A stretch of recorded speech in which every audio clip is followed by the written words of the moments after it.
दो शावकों के साथ शहर परिसर में घूम रही मादा तेंदुआ।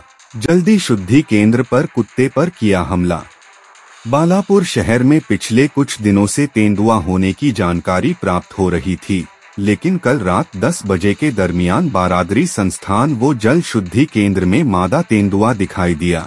सबसे से पहले मादा तेंदुआ बारादरी संस्थान मंदिर में घुसा, जिसकी वीडियो सीसीटीवी में कैद हो गई। उसके बाद मादा तेंदुआ जल शुद्धि केंद्र परिसर में घुसकर जल शुद्धि केंद्र के कर्मचारी के घर में घुसकर कुत्ते पर हमला कर अपने साथ खींच कर ले गया। वहां मौजूद कर्मचारी अमोल वतकर वो स्वप्निल वातकर ने जोर जोर से शोर मचाना शुरू किया, जिसके बाद तेंदुआ कुत्ते को लेकर फरार हो गया।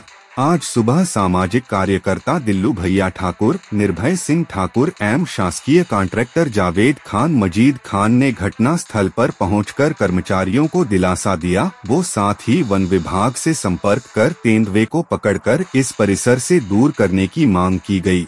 साथ ही पानी पुरवठा विभाग के अभियंता महाजन ने जल शुद्धि केंद्र पर पहले ही जगह जगह लाइट का प्रबंध करने से जल शुद्धि केंद्र कर्मचारियों को वन्य जीवों से बचाव का मार्ग मिल गया। वो पानी पुरवठा विभाग के अभियंता ने सभी कर्मचारियों को दिलासा देकर वन विभाग से संपर्क कर तेंदुए को इस परिसर से दूर ले जाने की बात कही।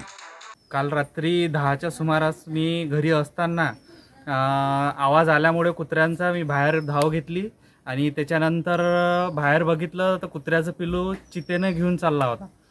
तर असं बघितल्यानंतर मी ताबडतोब वॉटर सप्लायवर जे ड्युटीवर होते त्यांना बोलावलेलं इथे आणि तेव्हापर्यंत तो निघूनही गेला होता। छोटंसं पिल्लू त्याने कुत्र्याचं घेऊन गेलेलं आहे आणि याच्यामुळेच आमच्यात सर्व असा दरार फुटलेला आहे की सर्वांना भीती वाटत आहे। रात्रभर झोप झालेली नाही आहे आणि मी स्वतः इथं क्वार्टरमध्ये इथेच राहतो बाजूलाच आणि माझा भाऊ आणि मी इथेच राहत असतो। तर असंच मी साहेबांना पण हे त्यांच्या लोक हे मेसेज पोचाय असा की बा वन विभागापर्यंत हे गोष्ट पोचली पाहिजे, त्यांना कळवायला पाहिजे। ठीक।